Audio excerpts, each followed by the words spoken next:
ایک دفعہ پہلے بھی سینئر گروپ کے سامنے ان خاتون کا تذکرہ ہو چکا ہے، اصفہان کی بانو نصرت امین اصفہانی، یہ عورتوں کی مجتہدہ گزری، عورتوں کی مجتہدہ۔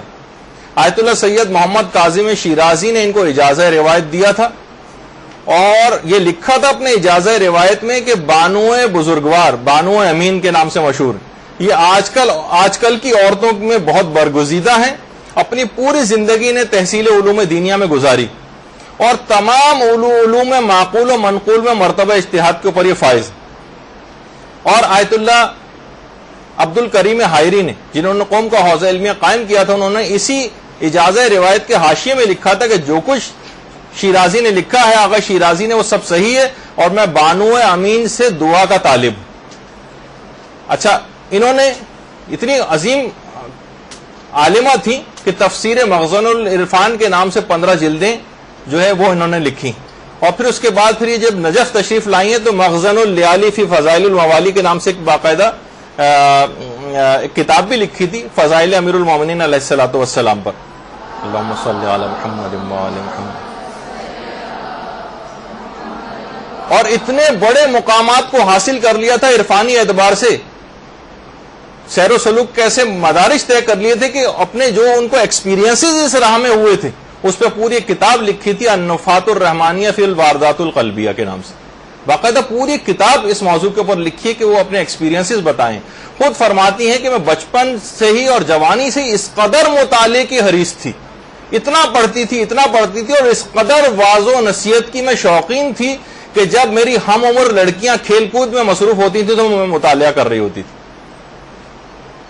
اور اتنے زیادہ مجھے تانے دیے جاتے تھے، اتنے زیادہ میرا مذاق اڑایا جاتا تھا، لیکن میں تحمل سے کام لیتی تھی۔ خدا ہی جانتا ہے، فرماتی کہ اس راہ میں نے کتنی سختیوں اور مصیبتیں اور مشکلات اٹھائیں۔ اچھا، اپنے بچوں کو میں ان کے متعلق بتا رہا تھا تو انہوں نے بانو نصرت امین کے متعلق کہا کہ لیکن دیکھیں نا کہ کھیلنا وغیرہ بھی تو ضروری ہوتا ہے۔ دیکھیے ہمارے بھی دماغ میں آتا ہے بھائی یہ کیا کہ انسان کتابی کیڑا بنا رہے، کھیل بھی تو ضروری ہے۔ تو دیکھیے میں نے یہ کہا کہ ہاں پھر کھیل ضروری ہوتا ہے تو اس کا مطلب ہے جس طرح عام لوگ سب کھیلتے ہیں ہم بھی کھیلیں تو انسان پھر عام آدمی بن کر رہ جاتا ہے۔ مثلا میں نے ایک مثال بھی دی کہ آپ دیکھیں کہ ہمارے جو مشہور اسکواش کے پلیئر گزرے ہیں جہانگیر خان، ان کے متعلق ملتا ہے کہ جناب 16 اور 18 گھنٹے کی پریکٹس کرتے تھے، 7 8 گھنٹے تک بس ایک بال کو دیوار پہ مارے چلے جا رہے ہیں مثلا، اور 2 گھنٹے کی جو ہے وہ جاگنگ کیا کرتے تھے۔ تو لوگ کہتے ہیں ہاں بھائی ظاہر ہے کہ ورلڈ کلاس پلیئر بننے کے لیے تمام چیزیں تو ضروری ہوتی ہیں، یعنی اس کے لیے تو یہ سب چیزیں آپ برداشت کرتے ہیں، لیکن علم دین میں جو ذرا سا بھی آپ جاتا ہے لوگ اسے ایب نارمل، خپتی، پاگل اور یہ سب قرار دیتے ہیں۔ ان کو بھی تو آپ قرار دیں خپتی اور پاگل؟ نہیں، ان کی بڑی تعریفیں ہوتی ہے، خوب تعریف ٹی وی پہ بلایا جاتا ہے اور ان کے معمولات زندگی وغیرہ پوچھے جاتے ہیں۔ لوگ یہ سمجھیں گے کہ شاید یہ بانو نصرت امین اصفہانی غالباً غیر شادی شدہ ہوں گی، جبھی تو انہوں نے اتنی معرکۃ الآرا جو ہے وہ کتابیں تصنیف کی اور اتنے بڑے علمی مقام تک پہنچ گئیں۔ آپ حیران ہوں گے ان کے 9 بچے تھے، اس کے ساتھ انہوں نے اتنے بڑے مقام کو حاصل کیا۔ تحصیل علوم دینیا میں سید علی نجف آبادی کے پاس جایا کرتی تھی اور اکثر ان کو بھی اپنے پاس درس وغیرہ کے لیے بلواتی تھیں۔ ایک دفعہ جب اطلاع آئی کہ ان کے ایک بیٹے انتقال کر گئے تو سید علی نجف آبادی کہتے ہیں کہ میں نے سوچا کہ شاید اب تو یہ تعطیل کر دیں گے کچھ دنوں کے لیے درس کی۔ 2 دن بعد ہی بانو کا ملازم آیا اور کہا کہ بانو نے آپ کو یاد فرمایا اور کہا کہ درس کے لیے تشریف لے آئیں، اور وہ کہنے لگے کہ جب میں ان کو پڑھانے کے لیے گیا تو دیکھ ان کو پہلے سے زیادہ طلب علم میں نے آمادہ پایا۔ خود نمائی سے اس قدر دور تھیں بانو امین اصفہانی کہ جب انہوں نے اپنی کتاب الاربعین الہاشمیہ کے نام سے کتاب لکھی تھی تو جس کے اندر توحید اور صفات الہی اور اخلاق کے احکام پر 40 حدیثوں کی شرح جو کی تھی وہ فلسفی اعتبار سے، عرفانی اعتبار سے، اصولی اور فقہی بحثوں کے حوالے سے کی تھی۔ بڑی معرکۃ الآرا کتاب ہے الاربعین الہاشمیہ۔ جب یہ کتاب لکھی تو خود کہتی ہیں کہ میرے شوہر تک کو علم نہیں تھا کہ میں نے ایسی کتاب لکھی۔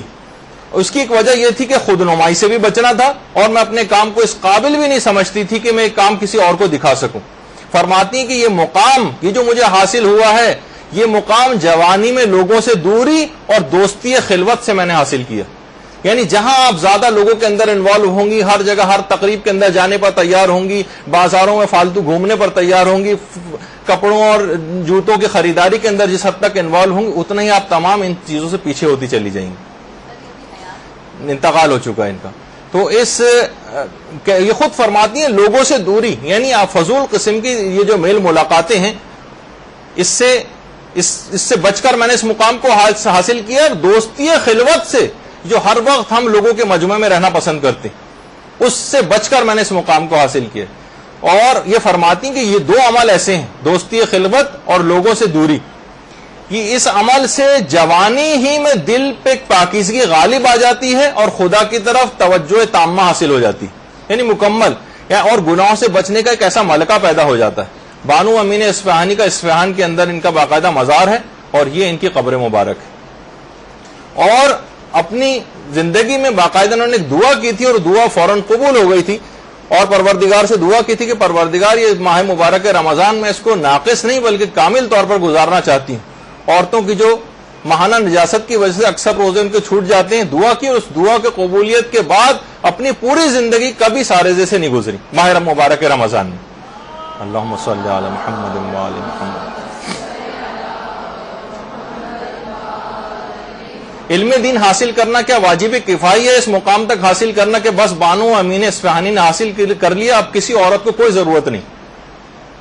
کچھ تو نظر آئے، کوئی ایسی خصوصیات ظاہر ہوں. اتنے عرصے سے ماشاءاللہ بہت ساری خواتین ایسی ہیں جو 10-10 سال سے مدارس کے اندر پڑھ رہی ہیں، مختلف جگہوں پہ کچھ اپنے تئیں پڑھانے کی بھی کوشش کرتی ہیں، لیکن علمی اعتبار سے زیادہ آگے نہیں جا پاتی.